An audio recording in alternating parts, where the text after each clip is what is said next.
What's up, best friends? So today's video is going to be a story time / tips video on being an au pair overseas. In my case, I was an au pair in England. Now, it was a very exciting time for me to have that experience, but there were so many things I did wrong and so many things I wish I had known before I went over there. So while it's good to have the adventure, it's also good to be very knowledgeable of what you're doing. So I'm going to give you some of the tips and parts of the story of my experience and things I wish I had done differently and things that'll save you a lot of heartache if you do. So I wrote it all down so I didn't forget. Number 1, pick the right family for you. Now, I was so excited to go over there and have the experience that I didn't really think about what kind of family I actually wanted to live with. For instance, do you want a family that has both parents in the house, because it makes a difference on, how stressed one parent might be versus two, etc. How many kids the family has, how many kids can you handle? Are you better with baby age, or are you better with, toddlers? Are you better with kids, 7 to 12, whatever your taste is. But know that before you choose what family you're gonna have, because I made the mistake of just like being so excited that I'd take any family that took me, basically, and I did not look into what actually would work for me. And because I worked at a daycare once and I was a teacher with school age kids, I kind of thought like, yeah, that'd be a good fit for me, but not realizing like you literally live with the family, so can you handle that age group 24/7? And that's something I did not consider. And I chose a family who had a 6-year-old and a 1-year-old, and the 1-year-old was really good, and that's the age I was really good with, but the 6-year-old posed a lot more problems for me than I anticipated. It was bad as hell, but that's another point. Location. Now, I just knew I wanted to be in England, and I had this expectation of like being around castles and blah blah blah, all the things you think about when you go to England. Not London per se, but like England. And it's a big difference visiting and living somewhere.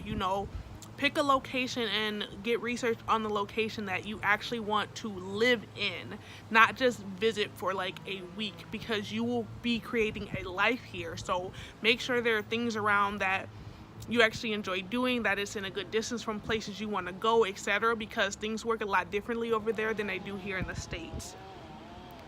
3, be realistic about what you can handle. So if you know you cannot handle more than 1 kid, do not pick a family that has 6 kids.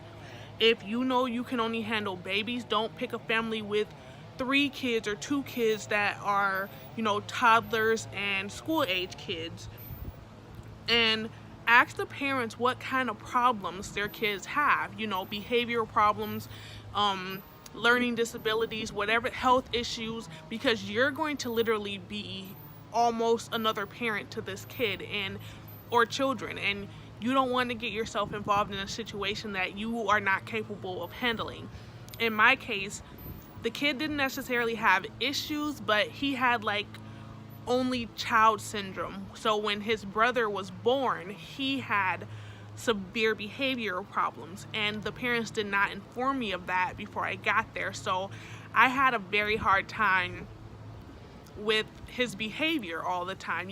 Some days will be fine, but other days he was like a demon, and it was not good for me because I couldn't handle that kind of thing. And you can't discipline a child that is not yours in certain ways, like where if his parents are doing one thing, he might feel like you can't tell me this when my parents, if they're countering what you're doing, so it was just a big problem and something I wish I had known before I signed up for that particular family.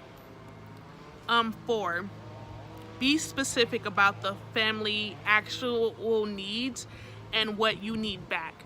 For instance, if the family needs you to be there or work from a certain time to a certain time, and you have other things, like say if you want to go to school there or take courses or go explore, whatever, make sure you have that established with the family so that there are no barriers in no misunderstandings when you come of what's expected of you and what you expect of your family that you'll be staying with, because basically you guys will be a blended situation. So both parties need to be respected, all the time needs to be respected, and there should be a level of comfortability on both ends because you'll be living in their house most of the time.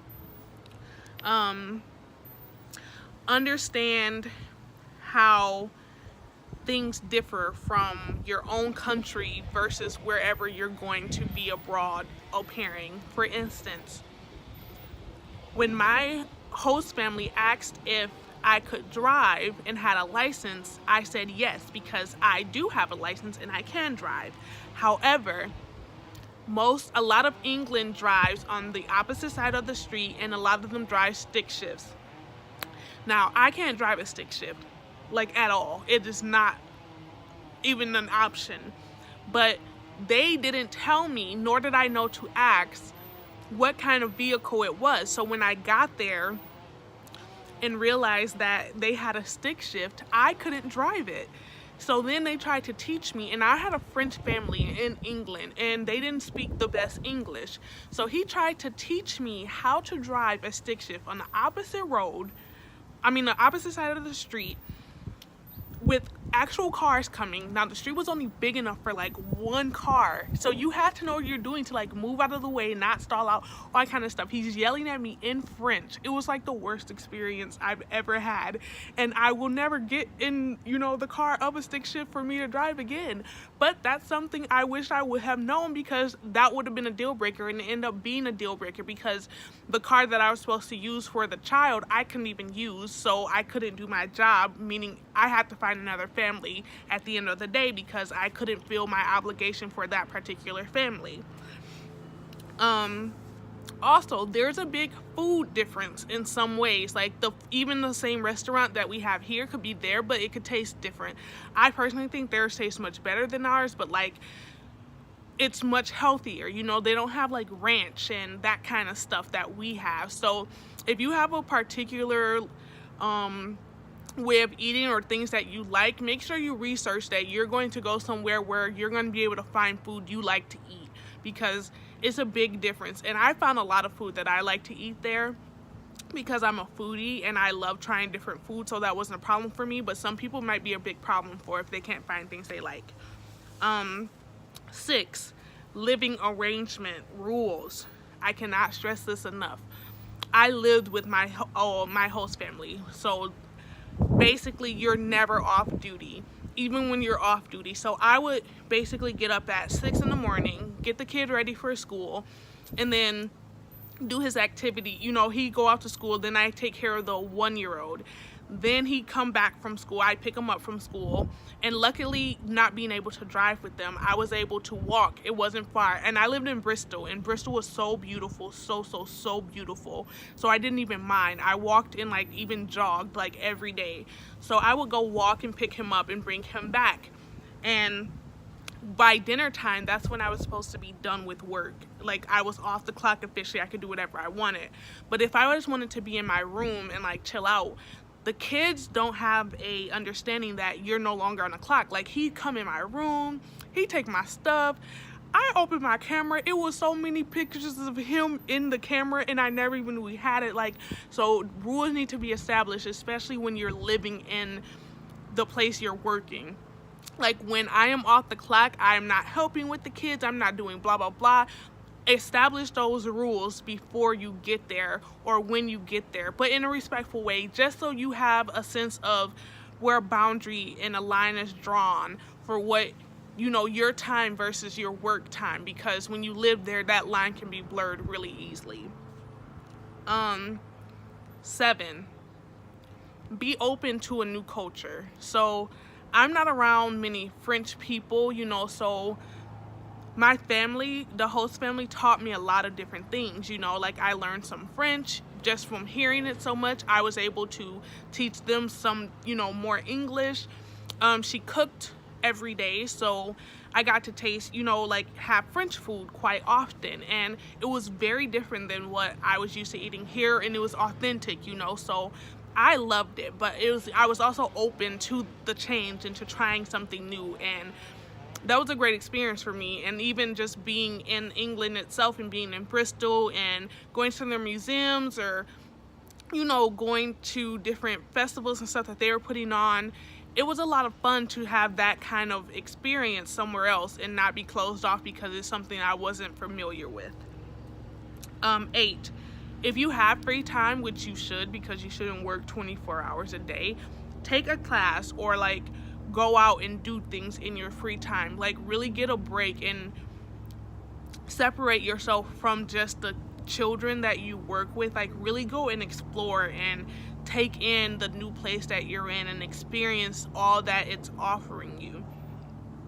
And my last point, and I cannot stress this enough, speak up for yourself. Kids can be very, very difficult to deal with. If you are not a child person per se, do not sign up to be an au pair. Like, I should have just strictly went to school there. I mean, I love the experience and I wouldn't trade it for the world because I got so much out of it. But if I could do it again, I would have, 1, chose a baby who can't talk or walk or do anything, or 2, I would have just went to school there and explored that way, because I ended up having like the worst experience with the child that made me like consider even having children ever in my life. But I wouldn't trade it. But just know yourself well enough if you're going to do this, that it will be challenging. They might, speak a language you're not used to or don't understand. They may have family members who don't speak English, or depending on where you go, obviously in England they spoke English, but it's such a different experience than what we're used to in the States sometimes, to live in a whole new country. But if you like really open yourself up to it and you know yourself and you're going to like, find yourself or expand your horizons, it can really be a really great opportunity for you to do so. So that's all I have today. Until next time, thanks for watching. Don't forget to thumbs up and subscribe.